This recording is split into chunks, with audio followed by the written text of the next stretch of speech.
আসসালামু আলাইকুম রহমতুল্লাহি ওয়া বারাকাতুহু। সম্মানিত প্রিয় মুসলিম ভাই ও বোনেরা, আজকে আপনাদের মাঝে আলোচনা করব 5 ওয়াক্ত নামাজের সময়সূচি, তাহাজ্জুদ, সেহরি শেষ সময়, ইশরাক, চাস্তের নামাজের সময়সূচি, ইফতারের শেষ সময়, নামাজের নিষিদ্ধ অক্তসমূহ, সূর্যোদয় সূর্যাস্তের সময়সূচি, প্রত্যেকটা জেলা বিভাগগুলোর নামাজের সময়সূচি।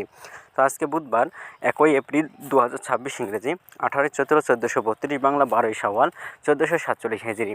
ঢাকার মধ্যে পার্শ্ববর্তী এলাকার নামাজের সময়সূচিগুলো তুলে ধরবো, তারপরে অন্যান্য জেলা বিভাগগুলোর নামাজের সময়সূচিগুলো তুলে ধরবো।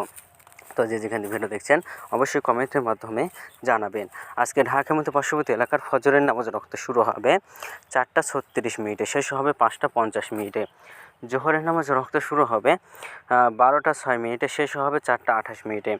আসরের নামাজে রক্ত শুরু হবে 4:29, আসরের নামাজে রক্ত শেষ হবে 5:57। মাগরিবের নামাজে রক্ত শুরু হবে 6:18, মাগরিবের নামাজে রক্ত শেষ হবে 5:32।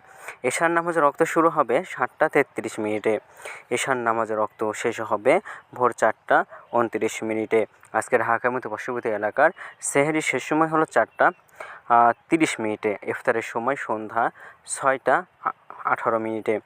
আজকের নফল নামাজের উত্তম সময় ইশরাকের রক্ত সকাল 6:05 থেকে 8:41 পর্যন্ত, চাস্তের রক্ত সকাল 8:42 থেকে 11:59 পর্যন্ত এবং তাহাজ্জুদ নামাজের রক্ত উত্তম সময় রাত 1:09 থেকে ভোর 4:29 পর্যন্ত।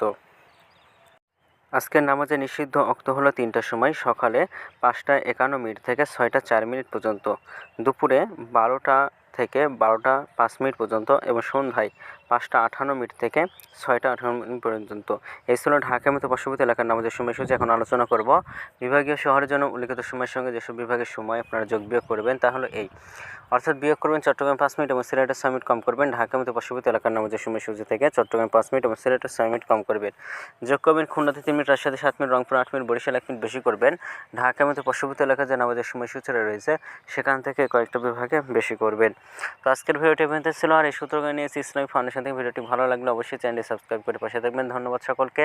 আসসালামু আলাইকুম রহমতুল্লাহি ওয়া বারাকাতুহু।